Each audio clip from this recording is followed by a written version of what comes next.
My husband told me to scrub the blood off my knuckles before his boss arrived, because I thought the most embarrassing thing about me was that I worked mall security. He stood in our Arlington kitchen, still in his navy suit, wearing the grin he used when he wanted to remind me I was not impressive enough for the life he had planned. The sleeve of my black polo was torn near the shoulder. There was dried blood under 3 fingernails and a shallow cut across my wrist where a man with a fake delivery badge had tried to slice free from my grip. Evan did not ask if I was hurt. He looked at the chicken breasts on the cutting board, the skillet heating on the stove, and the drops-off red on the edge of the sink. "Please tell me you didn't get into a fistfight with a teenager over stolen sneakers," he said. I turned on the water. It hit my hand cold, then ran pink, then clear. "He wasn't a teenager," I said. "Oh, good. So my wife is now brawling with grown men at a shopping mall." "Something like that." Evan laughed through his nose and opened the refrigerator. He took out a craft beer, the expensive kind he bought when his coworkers came over and the cheap kind he kissed me of choosing when we were alone. "You know Daniel Klein is coming for dinner tomorrow," he said. "My actual boss. The man who decides whether I get promoted to regional director. I can have him hearing about my wife tackling people next to a food court." I dried my hands with a towel and looked at him. "He tried to hurt someone. And I'm sure the real police were grateful for your assistance." He leaned against the counter and smiled like he had just made a gentle joke. "But tomorrow, can we please be normal? No scary security stories. No weird questions. No acting like you know more than the people at the table." That last part made me stop. Evan always said it softly. Never with a raised voice. He had practiced shrinking me with compliments, sighs, jokes, and little warnings disguised as concern. "Daniel and his wife are important people," he continued. "He sits on 2 boards. He knows senators. He does not need my wife examining him about supply chains or data centers because she read some article on her lunch break." I looked down at my hand again. The man I had stopped that afternoon had not been stealing sneakers. He had been carrying a ceramic blade, 3 passports, and a flash drive sewn into the lining of a child's backpack. I had followed him for 14 minutes through the east wing of Fairview Galleria, watched him switch jackets in a maintenance hallway, and pinned him behind a freight elevator before he could hand the drive to a woman in a gray coat. By 4:18 p.m., the FBI had him in custody.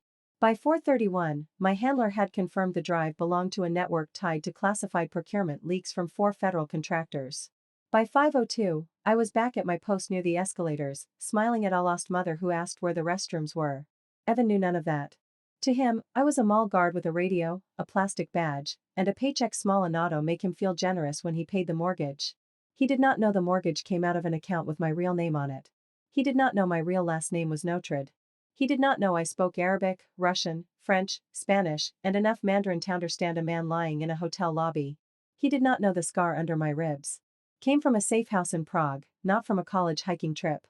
He did not know I had been moved into Fairview Galleria 8 months earlier because someone inside a Northern Virginia defense firm was leaking classified technical data through luxury retail shipments. And he absolutely did not know that his company was on the edge of the same investigation. Evan sipped his beer and nodded toward the sink. "Try concealer," he said. "On the bruises. Not a lot, just enough so you don't look like you came from a bar fight." I almost laughed. Not because it was funny, but because it was so perfectly him. He could look at my injured hands and think only about how they might reflect on him. "I'll wear long sleeves," I said. "Good." He stepped behind me and kissed the top off my head. "That's my girl." That was the worst part. Not the insults. Not the way he introduced me as security at the mall, with a cute little shrug, like he was admitting a beloved pet had failed obedience school. It was the warmth he used afterward, as if obedience had earned affection. We had been married for 5 years. In the beginning, his confidence felt like shelter. I had spent too long sleeping with a weapon under my pillow, too long memorizing exits in every room. Evan was handsome, predictable, proud of his spreadsheets and expense reports. He talked about Sunday farmers markets, beach vacations, and having 2 kids with my eyes and his last name. I wanted to believe I could become the woman he thought he had married. A quiet wife. A normal wife. A woman whose past fit inside one drawer. So I let him underestimate me. At first, it was useful. Then it became comfortable. Then it became a prison. After dinner, he sat at the kitchen island and rehearsed stories for tomorrow. The promotion. The new logistics contract. The possibility of relocating to Dallas if Daniel trusted him with the southern region. "Dallas?" I asked. He did not look up from his phone. "Maybe. Nothing final." "When were you planning to tell me?" "When there was something to tell. My job is here." He smirked. "Your job is a mall job, Maya." Maya Reed was the name on our wedding license, our building directory, the credit card Evan thought he paid off, and the employee badge clipped to my belt. It was not the first name I had ever used. But for 5 years, I had answered to it in bed, at grocery stores, in holiday photos with his mother, and in tense little arguments where Evan always managed to sound reasonable. My life is here, I said. Our life is wherever I can build something real. He softened his voice. And if Dallas happens, it might be the right time to start trying. You could stop working, focus on us. I kept my face calm. You mean focus on you? His eyes lifted. Don't start. I turned back to the stove and stirred the sauce. He took the silence as victory. At 1:12 a.m., after Evan fell asleep on his side of the bed with one arm thrown over his face, I slipped out and locked myself in the guest bathroom. The secure phone was taped inside the vent above the linen shelf, behind a filter Evan would never touch because of believed dust, laundry, and maintenance were things wives noticed. There were 5 messages. Goodwill link to Klein Vector Systems. Maintain domestic cover until further instruction. Dinner guest Daniel Klein flagged for secondary review. Do not engage alone. My thumb paused over the last line. Daniel Klein. Evan's boss. The man coming to our table tomorrow night to drink my wine, inspect my home, and decide whether my husband deserved a promotion. I read the messages again. Do not engage alone. In my world, instructions like that meant 2 things. 1. Daniel Klein was more dangerous than the report said. 2. Someone higher than my handler was afraid of what would happen if I looked too closely. I typed 1 sentence. Klein will be in my apartment tomorrow at 7. A reply came 8 seconds later. We know. Keep him talking. Do not expose yourself. I looked at myself in the mirror. My hair was pulled back. My face was bare. There was a purple bruise blooming across my right cheekbone where the man at the mall had hit me with the heel of his hand before I broke his wrist. A woman with a bruise in a bathroom at 1 a.m. A wife trying to hide the evidence of the life her husband mocked. An operative asked to serve dinner to a possible traitor because the cover was worth more than her pride. At 6 o'clock the next morning, I ran 5 miles along the Potomac before Evan woke up. I made coffee, packed his lunch, and listened while he practiced complimenting Daniel Klein without sounding desperate. Don't say procurement at dinner, he told me while tying his tie. Actually, don't say anything about work. If someone asks what you do, keep it light. How light? He smiled. Say you help keep shoppers safe. That sounds sweet. Sweet. And please don't mention yesterday. Daniel's wife is old money. She wouldn't understand people who get physical at work. I wondered what she would understand. Her husband moving stolen encryption architecture through designer handbag shipments, his company laundering access through vendor contracts? Or maybe she only understood what Evan did, appearances, manners, the clean tablecloth over the rotten floor. At 9:03, I was in the security office at Fairview Galleria reviewing footage from the previous day. The man I had taken down had looked ordinary at first glance, average height. Shaved head, tan jacket. But the frame-by-frame showed his real mistake. At 3:52, he passed the boutique window and glanced not at the door, not at the product, but at the ceiling-mounted camera dome. He knew where it was. People who know where cameras are either install them or avoid them for a living. My radio crackled with ordinary mall noise. Lost child near West Fountain. Spill outside the smoothie bar. Customer argument in the parking garage. Normal life pressing itself against the edge off something much uglier. At noon, my handler, Special Agent Brooks, called through a secure line routed as a maintenance request. We confirmed the drive, he said. Klein Vector is not just adjacent. It's central. Daniel Klein? Founder's son. Executive Vice President. Untouchable in public, careless in private. We believe he's using social dinners to test which employees can be pulled deeper. My stomach tightened. Evan wants a promotion. I know. What exactly is my husband being tested for? Brooks was quiet for half a second too long. Access. The word landed like a hand on my throat. Evan had ambition in place of courage. He wanted Tobe chosen by powerful men. He wanted to stand near money and convince himself he belonged to it. That made him vulnerable. Does Evan know what Klein is? We have no evidence he does. Yet. No evidence, Brooks repeated. At 4:30, I clocked out in front of 2 cameras and rode the metro home in uniform. I stopped at a grocery store for fresh rosemary, because appearances mattered. I bought wine Daniel Klein would recognize but Evan would think he had chosen. I bought dark chocolate torte because Evan had told me Daniel's wife liked desserts that looked handmade but not messy. By 6:15, the apartment smelled like garlic, butter, roast chicken, and wealth. Evan came home at 6:30, carrying flowers he placed in a vase without cutting the stems. He saw my dress and frowned. It hot we agreed on the black one. This is black. It has sleeves. You told me to hide the bruises. He blinked, annoyed that I remembered his own words. Fine. Just don't look so serious tonight. At 7:02, Daniel Klein arrived with his wife, Elise. He was taller than I expected, silver-haired, charming in the way expensive hotels are charming, smooth, polished, and designed to make you forget who cleans the rooms. Elise wore a cream cashmere dress and a diamond bracelet that caught every light in the apartment. Evan nearly bowed when he took her coat. Maya, he said, too brightly. This is Daniel Klein, and his wife, Elise. Daniel held out his hand. I took it. His grip was warm and controlled. His eyes moved over my face, my cheekbone, my hands, then back to my eyes. For 1 second, something in his expression changed. Recognition did not always look like surprise. Sometimes it looked like a man choosing not to blink. Maya Reed, he said. That's right. His smile widened by half an inch. What an interesting name. The room seemed to narrow. Evan laughed. She gets that a lot? I don't know. Does she? No, I said. Not really. Elise looked between us, bored already. We sat down to dinner. Evan performed exactly as I knew he would. Helled too loudly. He praised Daniel's leadership. He mentioned the Dallas opportunity 3 times without actually asking for it.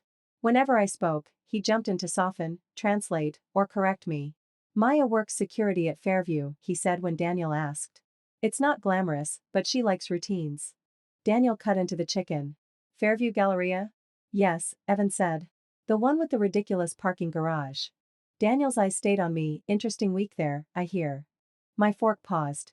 Evan groaned. Don't get her started. She got herself into some little scuffle yesterday. I told her she should let professionals handle dangerous situations. Daniel smiled. And did you? I met his eyes. Sometimes the professional is the person already standing there. Silence dropped onto the table for exactly 2 beats. Evan laughed and touched my wrist too hard. She means mall policy. They have training videos. Elise gave a small, polite smile. How brave. The word was meant to be decorative. Like calling a child's drawing ambitious. Daniel leaned back. Some people surprise you, he said. You think they are one thing, and then you learn they have been something else entirely. I felt the knife hidden under my calm. Evan lifted his wine. That's true in business. I'm always telling my team that perception matters. Daniel did not look away from me. It does. But so does memory. Under the table, my secure watch pulsed once. Brooks, listening through the pin microphone sewn into my sleeve, had heard enough to activate the next stage. Keep him talking. I set down my fork. Mr. Klein, Evan says your company may be expanding logistics through Dallas. Evan's foot hit mine under the table. Daniel smiled. Possibly. With Fairview as one of your retail partners? Evan coughed. Maya, that's not really. Daniel raised one hand. It's fine. Your wife has a curious mind. The way he said wife made my skin go cold. Retail partnerships are complicated, he continued. Inventory, customs, secure storage. Most people don't understand how much sensitive material moves through ordinary places. Like shopping malls, I said. His smile turned thin. Exactly like shopping malls. That was when Elise, who had spent most of dinner ignoring us, looked at my hands and said, You have strong knuckles for a woman who watches escalators. Evan froze. Not because she was cruel. Because she had said out loud what he usually dressed up as a joke. I could have let it pass. I had let thousands of things pass. But there are moments when humiliation stops being useful and starts becoming evidence.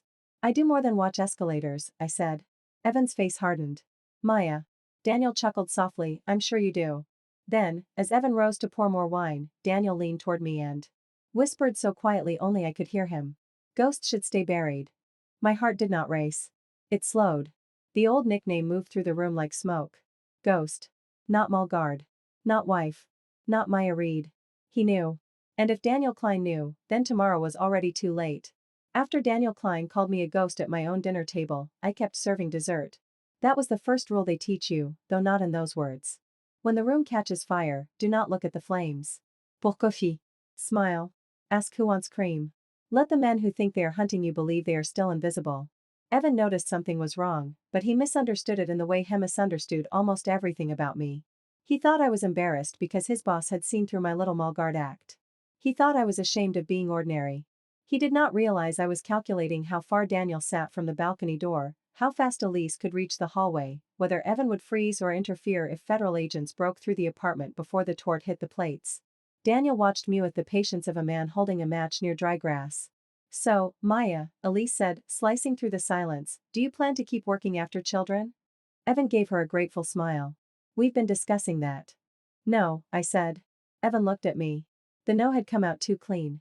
I mean, I continued, we have not agreed on children. Evan's mouth tightened. We don't have to discuss private matters at dinner. But you brought them up. His cheeks went pink. Daniel looked amused. Evan set down his wineglass. I said we've talked. That's all. You said I could stop working and focus on us. Maya. Or on you. Elise lifted her eyebrows, delighted now that the dinner had become entertainment. Evan leaned closer and lowered his voice, but everyone heard him. Do not embarrass me tonight. There it was. The real marriage, placed in the center of the table beside the candles and expensive wine. I looked at Daniel. I apologize. I was told not to talk too much. Daniel laughed once. Evan stood, kitchen. Now. I followed him because I needed distance from the table, and because the kitchen had the best angle to the hallway camera I had placed inside a smoke detector 6 months earlier. The moment we crossed the threshold, Evan turned on me. What is wrong with you? Your boss knows more about my work than you do. What does that even mean? It means Daniel Klein is dangerous. He stared at me for half a second, then laughed. Not a full laugh. A defensive, ugly burst of air. Dangerous? He's an executive. He plays golf with governors. Exactly. Oh my God. Evan rubbed his forehead. This is what I'm talking about. You hear words like logistics and secure storage and suddenly you think you're in a spy movie. I looked at the man I had married. He had shaving cream nicked near his jaw, a tiny line of white on expensive skin. He smelled like cedar cologne. I had once thought ordinary details like that could save me. They used your company, I said. Who used my company? Klein's Group. Stop. To move stolen data through retail shipments. Fairview was a transfer point. The man I stopped yesterday was part of it. His eyes moved from mine to my bruised cheek. For 1 second, I thought maybe he would understand. Fear is not always noble, but it can be honest. Instead, he whispered, did you take something? What? From the mall? From those people. Are you in trouble? No, because if this affects my career, the sentence did more damage than any insult he had ever given me. If I am in danger, I said slowly, your first thought is your career? He looked toward the dining room, where Daniel and Elise sat too quiet. My first thought is that my wife has been lying to him. I almost told him everything then. My real name. The agency. The reason I married undercover but loved him outside the lie, or tried to. The nights I came home shaking and let him think I had been yelled at by a retail manager. The classified briefings I took in parking garages while he slept in sheets I had paid for. But Evan's face was full of injury, not concern. He wanted truth only if truth made him the victim. Daniel called from the dining room, everything all right in there? Evan answered before I could. Perfect. He turned back to me. Go out there and be normal. No, his eyes widened. No? I'm done being normal for men who use it to mean small. I stepped around him and returned to the table. Daniel's smile told me he had heard enough through the open space. Dessert? I asked. Elise stood abruptly.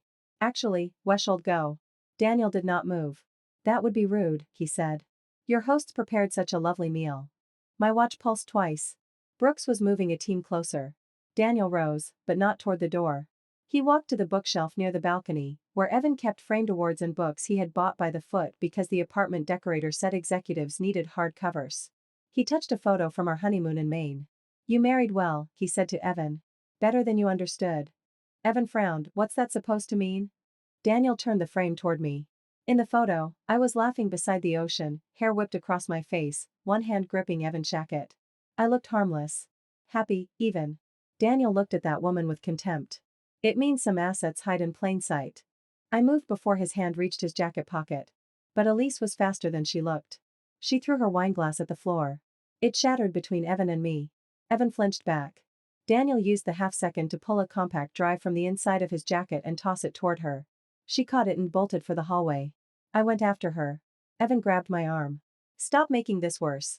His grip was not strong enough to hold me, but it was strong enough to cost time. I twisted free without hurting him and ran. Elise was at the elevator when I reached the hallway. She had already pressed the button, her cream dress lifted in one hand, heels striking marble. The elevator opened. Inside stood Mrs. Alvarez from 14B, holding a grocery bag and staring wide-eyed. Elise shoved past here. I caught the door with my hand before it closed. Ma'am, I told Mrs. Alvarez, step out. Elise pulled a small pistol from her clutch. Mrs. Alvarez screamed. Everything became simple. The elevator was mirrored. Elisa's right shoulder dipped before her hand leveled. I used the grocery bag as cover, not for bullets, but for her sightline, pushed Mrs. Alvarez behind me, trapped Elisa's wrist against the metal rail, and drove me elbow into the inside of her arm. The pistol hit the floor. I kicked it under the elevator panel and slammed the emergency stop. Elise fought like someone trained in private classes, precise until pain arrived, then furious. I broke her balance, pinned her against the mirror, and took the drive from her fist. When the doors opened again, 3 federal agents were in the hallway with weapons lowered but ready. Mrs. Alvarez was crying. Evan stood behind them in his dining shirt, pale and confused. Daniel Klein stood beside him with his hands raised and the smile gone. Brooks stepped forward. "Claire Donovan," he said, "you are burned." He used my real name on purpose. The hallway seemed to tilt. Evan stared at me. "Claire?" Daniel's head turned slightly, and that tiny movement told me what I needed to know. He had known Acadie name. He had not known the name. Brooks had just given it to him because the operation had shifted from cover to capture. "Take Elise," Brooks ordered. Agents moved. Daniel stayed very still. Evan stepped toward me. "Who the hell is Claire Donovan?" I looked at him, at the husband who had spent 5 years asking me to be less than I was, and said, "Your wife." His face folded around the word. Then Daniel Klein began to clap slow, quiet, poisonous claps that echoed in the hallway. "Well," he said. "That explains the knuckles." Brooks turned. "Daniel Klein, you are being detained pending a federal national security investigation." Daniel laughed. "Detained? Do you have any idea how many people will answer my call?" "Fewer than yesterday." For the first time, fear touched Daniel's face. The agents cuffed Elise. They did not cuff Daniel yet. Men like him were often handled gently until the evidence became impossible. He knew it. Brooks knew it. I knew it. Evan did not. He pushed past me toward Daniel. "Tell them this is a mistake," Evan said. "Tell them you don't know anything about her." Daniel looked at them with mild disappointment. "Oh, Evan." It was the tone a man uses for a dog that has failed a trick. "You were useful because you wanted to be important," Daniel said. "That is not the same as being important." Evan went white. Brooks gave me a look. We both understood the same thing at the same time. Daniel wanted to wound Evan because he no longer needed him. My husband had not knowingly betrayed the country, not at first. He had betrayed me every day in smaller ways, and those smaller betrayals had made him easy to use. Daniel had offered him special meetings, private dinners, a Dallas track, access to the inner circle. Evan had mistaken grooming for respect. That was twist 1, and it broke something in his eyes. Twist 2 came 9 minutes later, back inside our apartment, when Brooks opened the drive Elise had tried to carry out. On it were transfer logs, encrypted correspondence, and a file labeled with my cover name. M_read_domestic leverage. Inside were photos of me and Evan. Our building. My route to work. Evan's office schedule. Notes about his ambition, his resentment. His desire for a traditional wife, his insecurity around high-status women. Then one line, highlighted. Subject's spouse can be pressured through husband's promotion dependency. Husband unaware of subject's true identity but emotionally controlling, useful access point. I read it once. Then again. Evan read over my shoulder and stepped backward as if the words had touched him. "They studied us," he said. "They studied you," I corrected. His mouth opened. Daniel Klein, seated on our couch with 2 agents near him, smiled despite the handcuffs finally locked around his wrists. "Don't feel special," he said to Evan. "Men like you are everywhere." Evan looked like he wanted to hit him. I wished, for one dark second, that he would try. Not because Daniel did not deserve it, but because Evan needed to feel what it meant to be powerless in a room where everyone knew more than him. Instead, he looked at me. "Why didn't you tell me?" The question should have hurt. It did not. "Not anymore. Because you told me not to talk." He flinched. Brooks closed the laptop. "We need to move," he said. "Claire, extraction tonight." Klein is not the top. He's a door. I know. Evan stared at us. "Extraction? I'm leaving." "No. Yotsant, just leave." "I can. I'm your husband." "Legally," I said. "For now." He looked around the apartment as if the furniture might defend him. "This is our home." "No," I said. "It was my cover." That was cruel, and not entirely true. I had loved pieces of it. The yellow bowl I bought in Georgetown. The plant Evan forgot to water when I was away. The dent in the baseboard from the day we moved in, laughing because the couch would not fit through the hallway. But covers are dangerous when you start mistaking them for cages. Brooks told me to pack one bag. I went to the bedroom. Evan followed. "Please," he said, and the words sounded foreign in his mouth. I pulled a black duffel from the closet. "Did you ever love me?" he asked. I stopped folding a shirt. Yes. His face changed with relief. But not the way you wanted, I said. You wanted me grateful. You wanted me quiet. You wanted me to make you feel bigger by pretending I was small. I didn't know who you were. You knew how you treated me. He had no answer. I opened the false bottom of my nightstand and removed 3 passports, $18,000 in emergency cash, and a slim folder sealed in a plastic sleeve. Evan stared.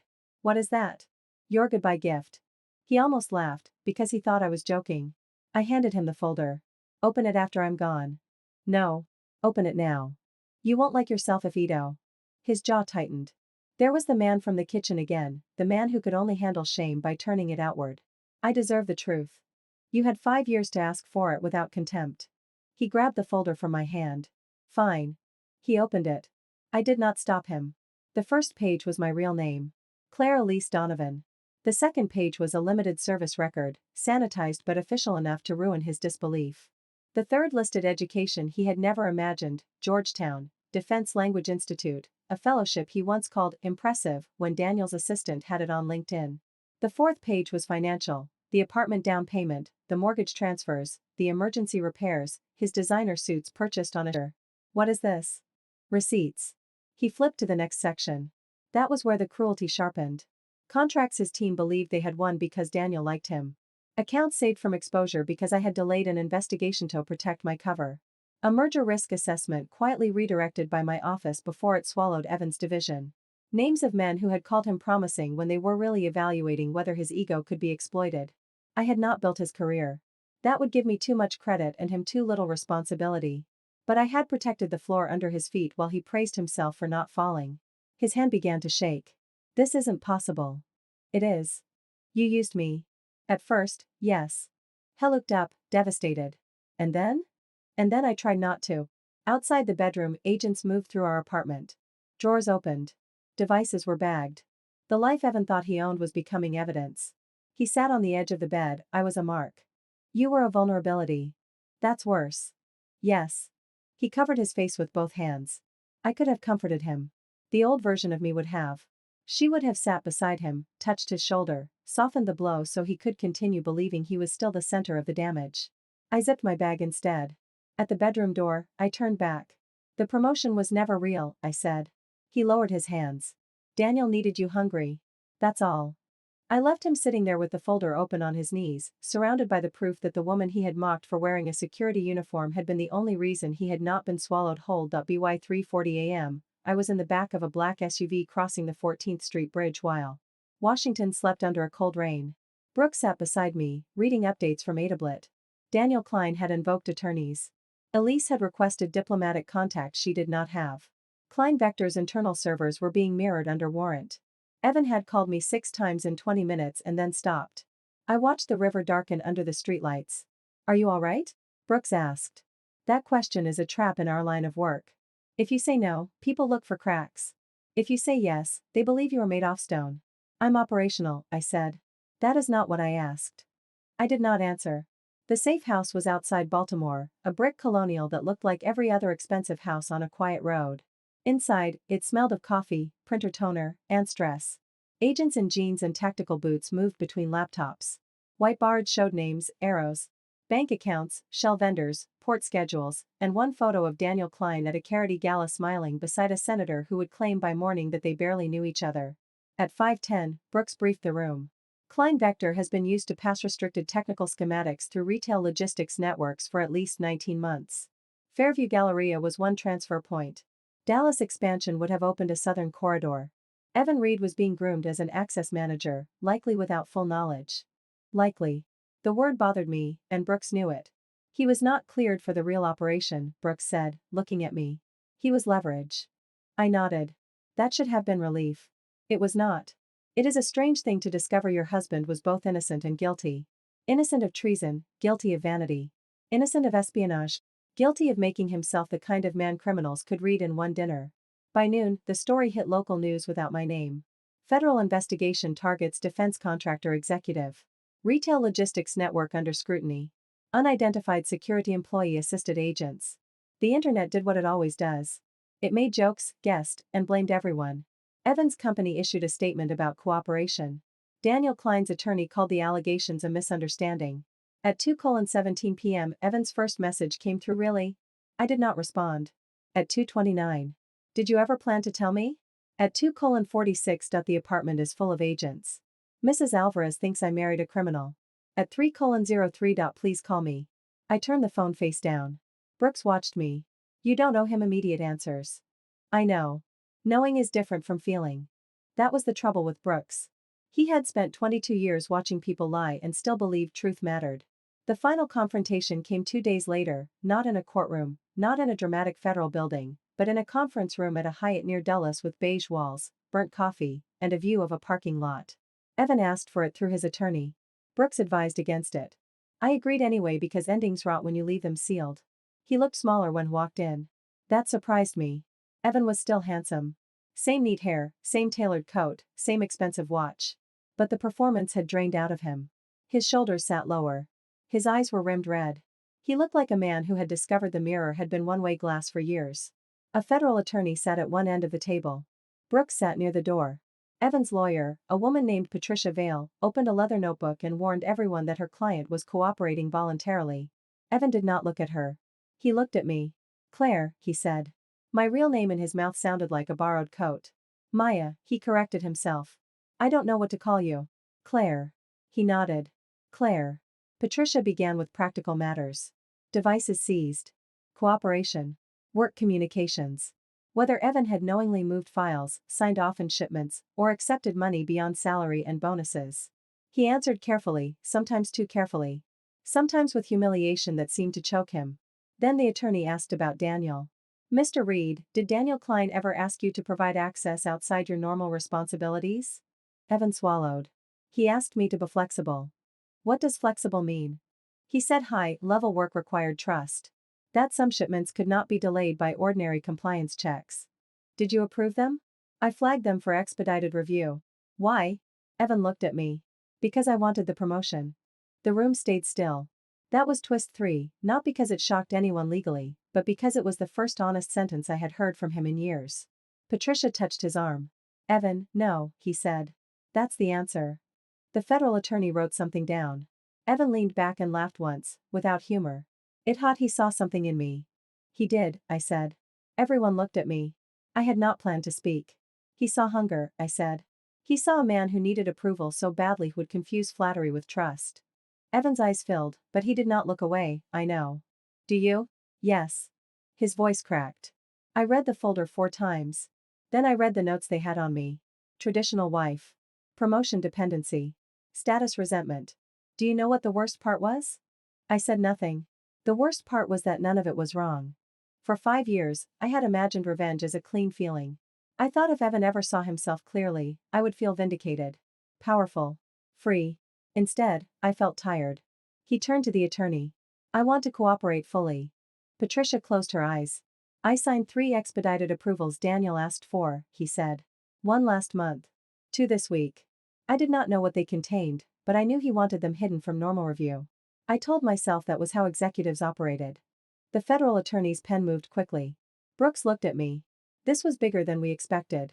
Evan had just placed himself at risk and Daniel deeper in the ground. Why say this now? The attorney asked. Evan's lips trembled. Because I spent years telling my wife she was small while men like Daniel used my smallness to get what they wanted. No one spoke for a moment. Then he looked at me. And because she deserved one room where I didn't make her carry the truth alone. That almost broke me. Almost. But accountability is not redemption. A confession is not a marriage. A man can finally speak truth and still be too late. After the meeting, Evan waited near the elevator while Patricia argued quietly with someone on the phone. Brooks gave me space but stayed close enough to intervene. I'm sorry, Evan said. I had imagined those words so many times that hearing them felt less dramatic than I expected. They did not repair the kitchen. They did not erase his hand around my wrist. They did not unmake all the dinners where he translated my intelligence into cuteness. I believe you, I said. Hope moved across his face. I still want the divorce. It vanished. He nodded slowly. I know. No, Evan. I need you to hear this. I am not leaving because of the operation. I am not leaving because of Daniel.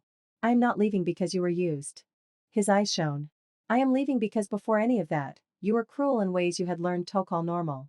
He pressed his lips together. You made me feel like I had to earn kindness by disappearing, I said. And the worst thing is, for a while, I let you. I don't know how to fix that. You don't fix it with me. The elevator doors opened behind him and closed again without either of us moving. He took off his wedding ring. Not dramatically. Not like a man in a movie. Like someone removing a bandage and finding the wound underneath still wet. I wanted to be bigger than I was, he said, I know. You were never small. I know that now too. He held out the ring, then seemed to realize how foolish that was. I did not want a souvenir of his regret. Heck closed his hand around it. What happens to you, he asked. New assignment. Where? I gave him the look. He laughed a little, brokenly. Right. Then he said the thing I did not expect. I told my mother the truth. That actually surprised me. About what? About you. Not classified things. Just that I lied about your job because I was embarrassed, and that you were the one paying for more than I admitted, and that I treated you badly. Evan's mother, Cynthia Reed, had once told me at Thanksgiving Theta. Man needed a wife who didn't compete with his purpose. She sent me articles about fertility after I turned 33. She called my mall job honest little work. What did she say? I asked. She said I must have misunderstood you. Of course she had. Then I told her I didn't. A strange quiet settled over us. That was not redemption either, but it was a crack in the family story, and sometimes cracks are where the air gets in. The divorce took 41 days. Evan did not fight for the apartment. He did not fight for money. He kept his car, his clothes, his watch, and whatever was left of his pride.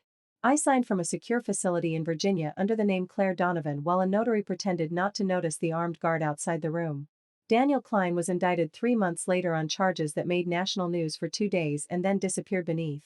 Celebrity divorces and election outrage. Elise cut a deal. Evan testified before a grand jury. His career did not survive, at least not in the form he had worshipped. He moved out of the executive track and took a compliance job with a smaller company in Richmond, the kind of role he would once have mocked as boring. Good, I thought Wembrooks told me. Boring jobs save countries more often than glamorous men do. For a while, I disappeared again. Not as Maya Reed. Not as Claire Donovan either, exactly. There are names I cannot write, airports I cannot describe, rooms where I stood in expensive shoes while men lied in 3 languages and believed I understood Nani off them. Work continued because work always continues. There is always another network, another courier, another powerful man convinced rules are for people without invitations. But something inside me had shifted. I could still wear a cover. I could still lower my voice, change my walk, become forgettable in a hotel bar or memorable at a fundraiser. That was skill. That was survival. What I could no longer do was confuse invisibility with love. 6 months after the divorce, I received a letter through an old legal address. No return name, but I knew the handwriting. Claire, I started writing Maya, then stopped. I think that is part of the damage, realizing I was attached to the name that made you easiest for me to understand. I am not writing to ask for anything. My lawyer told Menet to write it all. My therapist said if I wrote, I should expect no answer. I am learning the difference between guilt and responsibility. Guilt wants comfort, responsibility changes behavior when no one is applauding. I used to tell people you worked. Security because I liked the laugh that came after. It made me feel above you. I hate writing that. I hate that it is true. I do not know if Daniel made me that man or I've simply found him. I think he found him. You said I was cruel in ways I called normal. I hear that sentence every morning. I hope someday I become a man who would have deserved to know you. I know I was not that man when I had the chance. Evan I read the letter in a rented room in Seattle while rain tapped the glass and Avery horn sounded somewhere in the fog. I folded it once, then again, and placed it in the shred bin. Not because it meant nothing. Because it meant enough to end there. A year after the night Daniel Klein called me a ghost, I returned to Arlington for exactly 36 hours. Officially, I was there for a briefing. Unofficially, I wanted to see whether the city still held the version of me I had left behind. Fairview Galleria looked the same. Luxury stores, bright floors, teenagers taking selfies near the fountain, mothers balancing shopping bags and strollers, men in suits walking too fast to notice the cleaners pushing carts around them. Near the east escalator, a young security guard helped an elderly man find his parked car. She was maybe 24, serious-faced, with her hair in a tight bun and a radio clipped to her shoulder. I watched her for a moment. A man in a business suit brushed past her and said, "Excuse me, sweetheart," without slowing down. She looked annoyed, then professional, then invisible. I wanted to tell her not to swallow it. I wanted to tell her there are men who will call you sweetheart because ma'am would give you too much shape. I wanted to tell her that sometimes the uniform they mock is the only thing standing between them and the danger they are too arrogant to see. Instead, I bought a coffee and sat by the fountain. My hands looked different now. The scars were faint. The knuckles that had embarrassed Evan had healed. But I remembered the kitchen with painful clarity, chicken on the cutting board, cold water running pink. My husband telling me to cover the bruises so his boss would not think less of him. That was the memory that stayed, more than Daniel, more than the raid, more than the headlines. Because villains with money and secrets are easy to recognize once they show their teeth. The harder danger is the person who loves you only when you are easy to place. My secure phone vibrated. Brooks. New assignment. North Africa. High-value courier. Complicated domestic cover possible. Your call. I looked at the message for a long time. A year earlier, I would have accepted before reading the file. Duty first. Self later. That was how ghosts were made.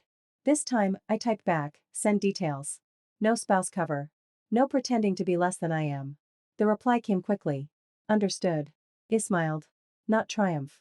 Something quieter. Something earned. As I left the mall, I passed a store window and caught my reflection. For 5 years, I had looked into mirrors and practiced being Maya Reed, the sweet wife, the harmless guard, the woman who laughed softly when powerful men underestimated her. The woman in the glass now was older, sharper, and finally unashamed of taking up space. I thought about Evan somewhere in Richmond, maybe sitting in a compliance meeting, maybe learning to listen when a woman spoke. I hope Ed was. Not because I wanted him back, but because the world had enough men who mistook volume for worth. It hot about Daniel Klein in a federal courtroom, discovering that money can buy delay but not always escape. I thought about Elise, who had called my hands strong with contempt and then learned exactly how strong they were. And I thought about the woman I had been in that kitchen, washing blood off her knuckles while her husband worried about dinner manners. If I could speak to her, I would not tell her revenge was coming. Revenge is too small a word for what she deserved. I would tell her this: one day, the men who made you shrink will stand in a room built from their own lies, and you will not have to shout a win. You will simply tell the truth. Then you will walk out carrying only what belongs to you. Your name. Your body. Your life. And every inch of space you were taught to surrender.